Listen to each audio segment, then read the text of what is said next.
Good morning বন্ধুরা, কেমন আছো তোমরা সবাই? আশা করছি সবাই খুব ভালো আছো, সুস্থ আছো। আমিও ভীষণ ভালো আছি। তো বুবাই লিপিস ওয়ার্ল্ডের আরও একটি নতুন ব্লগে তোমাদের সবাইকে ওয়েলকাম। আজ হচ্ছে শুক্রবার আর এখন বাজে ঘড়িতে ঠিক সকাল 10টা। তো এখন থেকে তোমাদেরকে সাথে নিয়ে আজকের ব্লগটি স্টার্ট করলাম। বন্ধুরা দেখতে থাকো। আই হোপ যে আজকের ব্লগটিও তোমাদের ভীষণ ভালো লাগবে। তো সকাল 10টার মধ্যে মায়ের কিন্তু সমস্ত কাজকর্ম সব হয়ে গেছে, এদিকে রান্নাবান্নাও হয়ে গেছে। তো মা আর আমি বেরিয়ে পড়েছি। যাওয়ার আগে একটু মন্দিরে প্রণাম করে নিলাম আর যাচ্ছি হচ্ছে মাকে নিয়ে আজকে ডাক্তারখানায়। তোমরা থাম্বনেল টাইটেল দেখে নিশ্চয়ই বুঝতে পারছো। তো সারাটা দিন আজকে ডাক্তার দেখাতে দেখাতেই সময় চলে গেল। তো সকাল সকাল বেরিয়ে পড়েছিলাম, যেহেতু আর একটু সকালে বেরোলে হয়তো আর একটু তাড়াতাড়ি বাড়ি পৌঁছে যেতাম। তো অনেকে আর কি এখানে নাম লেখানো ছিল, অ্যাপয়েন্টমেন্ট করা ছিল। তো আমরা যেহেতু ফার্স্ট টাইম যাচ্ছি তো সে কারণে একটু লেট হয়েছে। তো দেখো আমরা অটো করে চলে যাচ্ছি ডাক্তারখানা আর যাচ্ছি হচ্ছে মায়ের চোখ দেখানোর জন্য। অনেক দিন ধরেই চোখটা ব্যথা ব্যথা করছে, সাথে মাথাটাও যন্ত্রণা করছে। তো আমাদের বাড়ির সামনেই তো কল্যাণীতে এইমস রয়েছে, তো ওখানেও দেখানো যেতে পারতো। তো মা বলল আগে একটা ভিজিট দিয়ে বাইরে থেকে দেখিয়ে নিই। এখানে নাকি খুবই ভালো চোখের ডাক্তার, শুধু চোখের দিয়ে আর কি ট্রিটমেন্ট করা হয় এখানে যাবতীয়। তো সেই জন্যই আর কি এখানেই দেখানো হচ্ছে। তো দেখো আমরা বেরিয়ে পড়েছি আর রাস্তাটা এতটা ভালো লাগছিল না, তো ভাবলাম একটু বেশি করে ভিডিও ক্লিপ করে নেওয়াই যাক। তো তারপরে আমরা অটো থেকে নেমে গেছি আর এই যে বাস স্ট্যান্ডে দাঁড়িয়ে রয়েছি। আর সোজা যে রাস্তাটা যাচ্ছে ওটা আমার বাপের বাড়ির দিকে, আর বাঁ দিকে যেটা চলে গেল সেটা শ্বশুর বাড়ির দিকে। তো কিছুক্ষণ দাঁড়ানোর পর বাস চলে এসেছিলো, তো মা আর আমি বাসে করে উঠে চলে এসেছি। দেখো এই যে ডাক্তার যেখানে দেখাবো তো সেখানে চলে এসেছি। এটা হচ্ছে অপটিক্যাল হেলথ কেয়ার। তো এখানে মানে চোখের ট্রিটমেন্টটা ভীষণ ভালো করানো হয়। আগেও 2-1জন দেখিয়ে গেছে বলে তো ভাবলাম ঠিক আছে তাহলে একবার এখান থেকেই দেখানো যায়। তো এখানে চোখের ট্রিটমেন্টের সাথে সাথে না ইউএসজিও করানো হয়। ইউএসজি এই টেস্টটাও এখানে করানো হয়। তো আমরা ফার্স্ট ফ্লোরে চলে যাচ্ছি আর ওটা একদম গ্রাউন্ড ফ্লোরেই আর কি ইউএসজির যত মানে আর কি রিপোর্ট করানো হয় সেটা গ্রাউন্ড ফ্লোরেই করা হয়। তো ফার্স্ট ফ্লোরে এসেই প্রথমে নাম লিখিয়ে নিতে হবে, তারপরে এখান থেকে প্রেসক্রিপশান দিয়ে দেবে, দেওয়ার পরে প্রেসক্রিপশানটাকে জমা দিতে হবে। তো অ্যাপয়েন্টমেন্ট করানোর জন্য এখানে নাম, ঠিকানা, বয়স, ফোন নাম্বার সব কিছুই দিতে হবে ডিটেলসে। যদি আমরা নতুন হই আর কি তো ডিটেলসে দিতে হবে। আর যদি পরিবারের অন্য কোনো সদস্য আগে থেকেই এখানে আর কি নাম বুক করা থাকতো তাহলে সেটা একটা সেই পরিবারের সাথে আমাকেও অ্যাড করে দিত, নাম ফোন নাম্বার আর লাগতো না। নামটা লাগতো, সরি ফোন নাম্বার লাগতো না। তো যাই হোক আমরা যেহেতু ফার্স্ট টাইম আর কি মাকে নিয়ে এসেছি তো সেই কারণে একদম সমস্ত কিছু লিখে অ্যাড্রেস লিখে তারপরে এখান থেকে প্রেসক্রিপশান দিয়ে দিল, দিয়ে ভিজিটও দিয়ে দিতে হয়েছে। তারপরে যে প্রেসক্রিপশানটা নিয়ে এই দুটো দিদিভাই বসে আছে এখানে দিয়ে দিতে হয়েছে। তারপরে কিছুক্ষণ বসতে হবে, বসার পরে তারপরে যখন এক এক করে নাম ডাকবে যেরকম শিডিউল আর কি তো সেইভাবেই আর কি ডাক্তারবাবু দেখবেন। তো প্রচুর আর কি এখানে পেশেন্ট বসে আছে। তো অনেকের পরে তারপরে আমাদের হয়েছিল, দেখতেই পাচ্ছ লম্বা লাইন দিয়ে বসে আছে। তো সারাটা দিন আজকে ডাক্তার দেখাতে দেখাতেই সবাই যে কোথা থেকে পার হয়ে গেছে বুঝতেই পারিনি। তো অনেক পেশেন্ট, মানে মিনিমাম 8টার দিকে যদি এখানে আসা হতো তাহলে আরও অনেক তাড়াতাড়ি হয়ে যেত। তো যাই হোক ফাইনালি দেখো মাকে নিয়ে ডাক্তারখানায় আর কি চলে এসেছি, মানে ডক্টরের রুমে চলে এসেছি। তো মাকে এখন টেস্ট করানো হচ্ছে, বিভিন্ন চোখ দেখাতে গেলে যে সমস্ত টেস্টগুলো করানো হয় তো সেই সমস্ত। তারপরে ডক্টর আর কি বললে 2 চোখেই পাওয়ার হয়েছে, তো তার জন্য চশমা তো পরতেই হবে, মাথাও যন্ত্রণা করে যেহেতু। তো চশমাগুলো এখান থেকে সিলেক্ট করা হচ্ছিল আর একটা ড্রপ দিয়েছিল চোখে, সেটাও কিনে নেওয়া হয়েছে। আর এখানে দেখো এই যে অ্যাশ কালারের এই চশমাটা কী যে ভালো লাগছিল কি বলবো, দামটাও ছিল 1100 টাকা মতো। তো যাই হোক এখান থেকে মায়েরটাই নেওয়া হয়েছে, আমারটা আর নেওয়া হয়নি। আমার এমনিই গ্লাস লাগবে কোনো পাওয়ার ছাড়াই আর কি।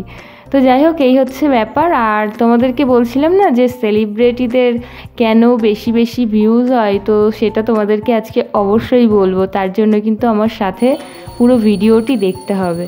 তো তারপরে দেখো আমরা ডক্টর এখান থেকে দেখিয়ে তারপরে যখন বেরোচ্ছিলাম তখন কি সুন্দর এখানে পুজো করছিল এক পুরোহিত এসে, তো ভীষণ ভালো লাগছিলো। তো যাওয়ার সময় তো বাসে করে গেছিলাম, আসার সময় আর বাসের জন্য অতক্ষণ দাঁড়িয়ে থাকবো, আর ভীষণ রোদ্দুর বেরিয়েছিল আর যা গরম পড়ছে এই 2-3 দিন ধরে। তো তাই ভাবলাম ঠিক আছে চলো টোটো করেই যাওয়া যাক, বেশ একটা ঠান্ডা ঠান্ডাও লাগছিলো। টোটোয় করে বসলে চারদিকটা ফাঁকাও থাকে, হাওয়াও লাগে বেশ।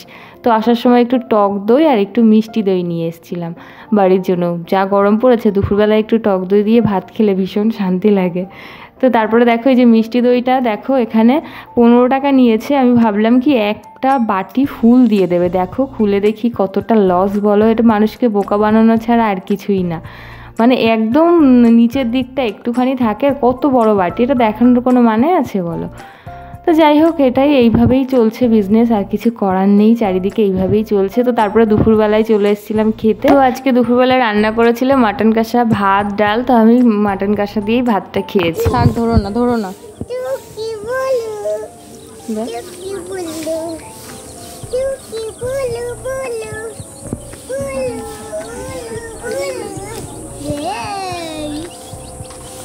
ধরিস না।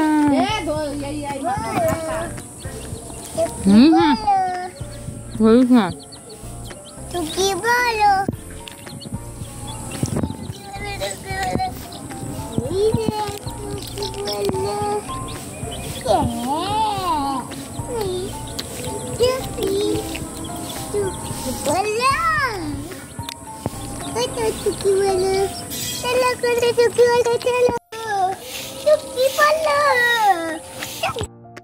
তারপরে এই যে মহারানী বাড়িতে ছিলেন না, এসেই দেখো কি দুষ্টুমি শুরু করেছে। এই মুরগি দুটোর পেছনে পড়েছে। মা এই মুরগি দুটো কিনেছে জানো তো, তো মাথার মধ্যে লাল কালার দেওয়া, তো তো ভীষণ মজা পাচ্ছিল বনু, ওই জন্য ওদের পেছন পেছন এরকম দৌড়াচ্ছিল, ওদেরকে নিয়ে চটকাচ্ছিল, খেলা করছিল, এই আর কি। তো যাই হোক, তার সেই দিন তো বিকালবেলা এইভাবেই কাটলো বেশ মজার করে। ওরা দুদিন বাড়িতে ছিল না, দুদিন পরেই বাড়িতে এসছে আমি যাবার পর। তো তারপরে এটা হচ্ছে রবিবার দিন সকালবেলায় আলু সিদ্ধ, পটল সিদ্ধ, লঙ্কা পেঁয়াজ ভাজা দিয়ে মাখা হচ্ছে, আর গরম গরম ভাত, সাথে আবার ভাই নিয়ে এসেছিলো মাছের ডিম, কাতলা মাছ। তো মাছের ডিমটা এখন বড়া করা হবে, আর একটু একটু ভিডিও ক্লিপ নিয়ে একসাথে জয়েন করে তারপরে ভিডিওটা শেয়ার করা হবে তোমাদের সামনে। আর যেটা বলছিলাম আর কি, সেলিব্রিটিদের কেন ভিউজ হয়, তো দেখো সেলিব্রিটিরা কিন্তু কি করে, একটু একটু ক্লিপ নিয়েও কিন্তু অ্যাড করে ভিডিও পোস্ট করলেও সেটাতেও ভিউজ হয়। আর আমরা যেহেতু ছোট ছোট কন্টেন্ট ক্রিয়েটার, তো আমরা যদি এরকম করি আমাদের কি আর ভিউজ হবে? আমরা যতই খাটি না কেন, একবার সেই জায়গায় মতো না পৌঁছাতে পারলে আমরা যাই কিছু করি না কেন সেটাতে কিন্তু ভিউজ একদমই হবে না। এটা যদি সেলিব্রিটিরা করে এখনই দেখবে কত কত ভিউজ হয়ে যায়। তো সেটাই আর কি, ওরাও কিন্তু এরকম একটু একটু ভিডিও ক্লিপ নেয়, নিয়ে অ্যাড করে ভিডিও এরকম পোস্ট করে, আর তারপরে একটু বলে যে তোমরা একটু ম্যানেজ করে নিও। তো আমরা যদি এখন বলি একটু ম্যানেজ করে নিও, তো তোমরা কেউ দেখবে? বলো, দেখবে না। তো যাই হোক এটা হচ্ছে ব্যাপার। আর এদিকে দেখো গাছে এবছর সেরকম কিছু আম হয়নি, তবুও এক ঝুড়ি মতন এখন পাড়া হয়েছে। তো সেই আম দুই ঘরে ভাগ করা হবে, কাকারাও নেবে কিছু, আমাদেরকেও দেবে কিছু। এই বছর যেহেতু আমের ফলনটা খুবই কম, তো সেহেতু তাও মোটামুটি হয়েছে আমাদের এই একটা গাছে এই কটা আম। তো যাই হোক এই আমগুলো দুই ঘরে ভাগ করে নেওয়া হলো। আমি এখান থেকে কিছু আম নিয়ে বাড়িতে যাব, আর যাব হচ্ছে কালকে সোমবার, কালকে বাড়িতে যাব, গিয়ে তোমাদের সাথে শেয়ার করব অবশ্যই। আর বাড়িতে গিয়ে দেখবো কি অবস্থা হয়ে আছে সেটাও তোমাদের সাথে অবশ্যই শেয়ার করব। তারপরে একটা শাড়ির পার্সেল আসার কথা ছিল, সেটাও চলে এসছে, ভীষণ সুন্দর। দেখো শাড়িটা, তোমরা যারা যারা অর্ডার করতে চাইছো অবশ্যই কিন্তু কমেন্ট করে আমাকে জানাতে পারো। ভীষণ সুন্দর হয়েছে, ভীষণ রিজনেবল প্রাইসের মধ্যে তোমরা পেয়ে যাবে। তো চলো আজকের মতো ভিডিওটা এখানেই এন্ড করছি। কেমন লাগলো তোমাদের সারাদিনের ব্লগ অবশ্যই কিন্তু কমেন্টে জানিও। যদি ভালো লাগে অবশ্যই লাইক, অবশ্যই কমেন্ট, আর অবশ্যই শেয়ার করে আমার পাশে থেকো। দেখা হবে তোমাদের সাথে আবারও একটি নতুন কোনো ব্লগে। ততক্ষণ কিন্তু তোমরা সবাই খুব ভালো থাকবে, সুস্থ থাকবে, সাবধানে থাকবে পরিবারের সকলকে নিয়ে। চলো বাই, টাটা।